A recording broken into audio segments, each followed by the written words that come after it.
This is a macro episode. I think we need to talk macro this week. The market rallied, Nasdaq's up quite a bit because of what the Fed said in the FOMC meeting. So we're definitely in macro territory here.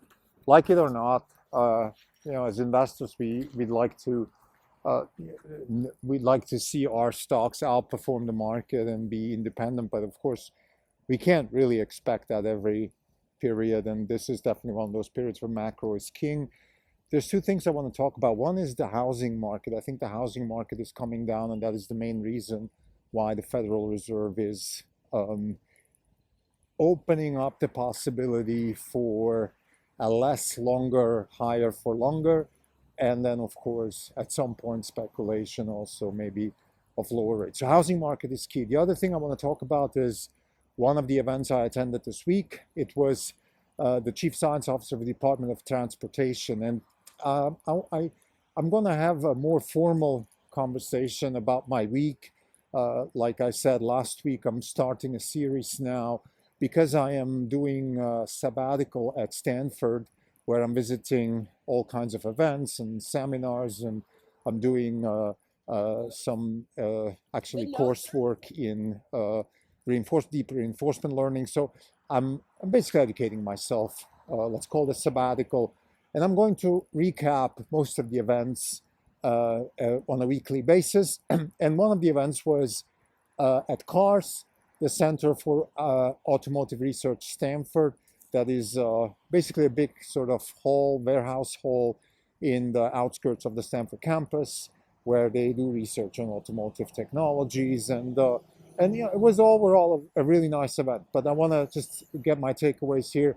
And fundamentally, I think there is a little bit of a mismatch between what is happening at the federal level and what is actually happening on the ground when it comes to mobility, electric vehicles, decarbonization of transport. I'm not so sure that we have federal solutions that are even remotely conceivable, versus, of course, on the ground, we have a lot of active work there, in particular by Tesla. So this is a discrepancy that I mentioned. The reason I'm mentioning this in this episode is because I want to tie to the fundamental problems of macro, which are, one is the housing market, and two is high government spending. Both of them are related. We need housing to come down. Housing is too expensive. The cost of living are too high, and housing is the main reason why that's the case. So we need these prices to come down, and we also have very high government spending that needs to come down. Once we fix those two things, we believe that we can actually have a very strong recovery. This is Not Even Wrong podcast. It's November 3rd, 2023. This is Krim Delco. Since the last update, we're up 20%. The market is up 4%. For the year, we are up 90.6%.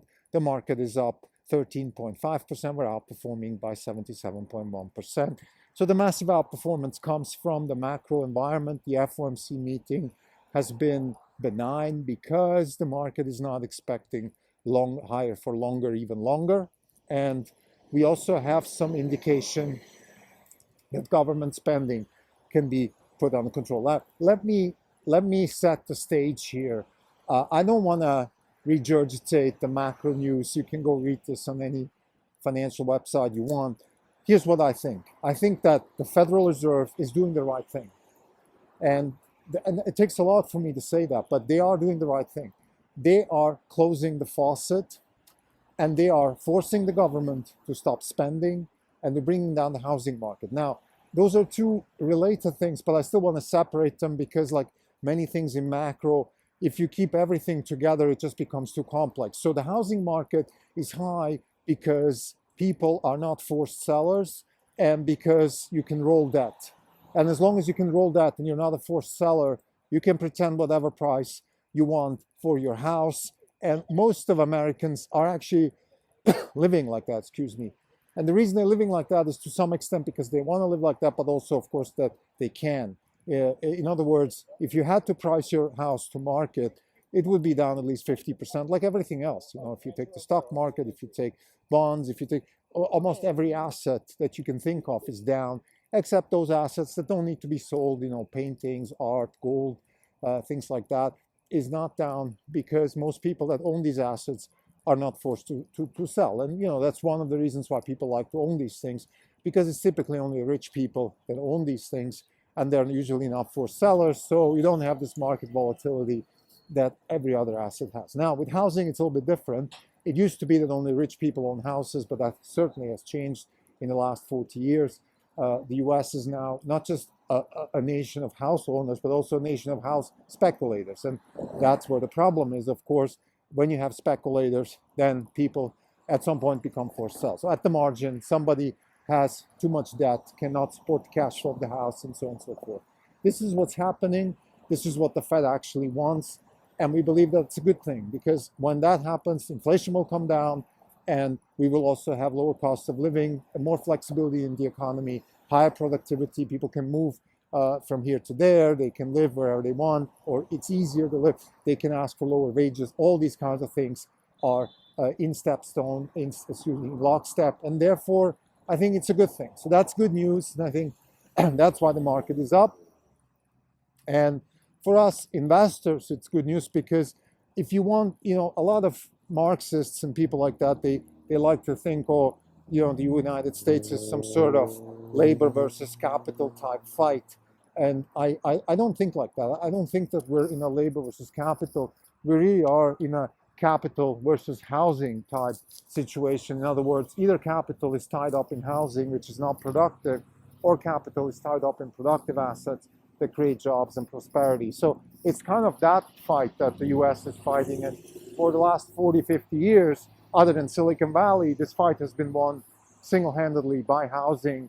In other words, people are just putting their money in static, stale assets like housing, and refurbishing your house has become what I call a Marie Antoinette economy, where all you're doing is refurbishing your house and creating jobs by continuously refurbishing your house. And nobody's really doing the work here, which is create new technologies to increase prosperity in society. Now, that's not fully the case, of course. We have, in particular, Silicon Valley, which is very active on that front. But other than that, again, the US is more of an Marie Antoinette economy. And of course, that has its limits, and that's why the Fed is printing money. So we hope that this interest rate increase that we've seen could lead to a collateral positive damage, which is that we finally end this housing bubble that has been going on for, like I said, probably 40 years now. Housing is not an investment object. Housing is a consumption object, like a car or a piece of clothing. It has depreciation.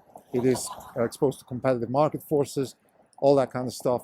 The question now, if we have a lower housing market, of course, is how will finance react? How will banks react? And that is, of course, the risk, and we will monitor that. There is hopefully a way to get through this without a 2008 kind of financial crisis. But we shall see on that one. But again, we at Orange Capital Partners are very positive on growth. We're very positive on deflation because of technological innovation and technology enabled disruption. So we're really positive on these things. But again, housing can put a dent in this. The other problem is government spending. And that's where this event with the DOT comes into place. Let me just give a brief overview over the event. The event actually, kudos to the people at the DOT. Kudos to the gentleman, the chief science officer, who showed up and gave a speech. All of these things are fine. I think they're doing a listening tour. They want to know what people are thinking and saying. They're in Silicon Valley, where innovation in transportation is very active. All these things are good. What's a little bit shocking to me is the way I think academia is really at the mercy of the government in terms of funding and grants, and that's a bad thing, in my opinion. So that came across to me. And also, I think there were a bunch of what I call Marie Antoinette type projects there, which were, maybe Marie Antoinette projects is the wrong, or maybe I should explain what I mean with Marie Antoinette. So when I say Marie Antoinette economy, that means is, the quote that probably she never really actually said, but, if they don't have bread, they should eat biscuits. It's sort of the epitome of decadence and the epitome of a view of the world, which is, well, if they don't have, then they should just go and get it or something like that. It doesn't work like that, right? So we have an economy, that's what I meant with Marie Antoinette economy, where we sort of create, housing cannot pull itself out. It's not a, Baron of Munchausen type economy where we pull ourselves out on our own hair. It just doesn't work like that. And housing is a little bit like that. We keep investing capital and resources in housing, lots of Americans, they basically, all they have is their house. They continuously put their savings in their house, and that can't just continue. Like we need to put savings in productive assets. For example, today I attended a lecture on brain-inspired computing, which could 1,000 times improve compute performance and energy consumption, reduce energy consumption of compute. Like those are the kinds of things we need. And some of them might work, some of them don't work. That's not the problem. The beauty is to see that people are working on these things. Now, unfortunately, the more I look at this, let's say here in the Bay Area, I'm very active between Stanford and Berkeley. And I must say, in most of the really interesting seminars that I attend, it's usually typically Chinese people who are involved. And kudos to them, but I think we as a nation here, Americans, we have to really start ourselves asking some hard questions. What are our kids doing? They're playing college athletics, which is Mickey Mouse athletics with attached with Mickey Mouse degrees. They're not doing what they should be doing, which is really doing the hard work. The hard work is not so hard once you get into it. Reinforcement learning, robotics, AI, electrical engineering, computational engineering, all these things, they have real applications. They can improve lives. They can, improve the climate performance of our technology. They can improve, again, our lives in all kinds of dimensions, not just prosperity-wise. So again, I think this is just a side note, a tangent, an appel to everybody. Please encourage your kids to go study STEM. It is really useful. I don't care if the salary growth there is high or low or whatever. It's all irrelevant. It is useful. It has real world implications. So let's go do it. So back to the DOT event, I just felt like there were lots of Marie Antoinette projects. For example, there was a project where they were trying to use credits for poor people to use the fast lane on easy pass. I think it's Easy Track or Easy Pass. It's the thing that you can use here in the Bay Area to go on fast lanes and HOV lanes on highways and stuff. And I just felt like, look, this makes no sense. Like you have a pricing mechanism for fast lanes on highways, which is you introduce a payment so people that really need to go fast, they can pay and go fast. And now you're subsidizing that same thing. So you're going to have basically a congestion on that thing again. And the problem here is mission creep. Of course, we cannot have equity and equality and all that kind of stuff in traffic. It just doesn't work like that. That's the problem with all the government influence that we have. Like they're using their tools. For example, the Department of Transportation is in the business of creating a sustainable transportation infrastructure. It's not in the business of creating an equal society or equitable society or whatever they call that. Equitable just means everybody should have the same outcome, which is basically socialism. It doesn't work like that. Like you can't have the same outcome, and you can't incentivize systems that are by design created to be discriminative, right? I mean, that's what a pricing mechanism for fast lane highways is. It's discriminating between people who want to pay and people who don't want to pay. And now you're subsidizing that. That's absurd. That's what I call a Marie Antoinette project. And I believe this project was only there to show off to the DOT that Stanford is doing stuff for the poor, and that they're doing that because they want to have grant money, and that's really the problem. And I think a lot of research, a lot of grants, a lot of influence on academia from the government is going down that route. Now I could rant and rant, go on and on about the malfunction of the universities, the academic situation in the United States in particular, but not just in, actually it's a lot worse in Europe, where I come from, where billions of euros are being pumped into the academic system, and much less return is coming out of there than here. But again, I just want to use this as a segue into the actual conversation of this episode, which is, again, I want to talk about the fact that the government just has to stop spending money. The government has to stop wasting money. We have 33 trillion in debt, and I think that's just what they say. Who knows how much we really have in terms of liabilities. And we need to stop that, and the Fed is doing the right thing. So to summarize, we have two vectors that are driving the market up in this week. One is that the housing market is finally coming down, which is important just for inflation and for interest rates. It is what the Fed wants to achieve. The housing market is sort of the epitome of the Marie Antoinette economy versus a productive economy.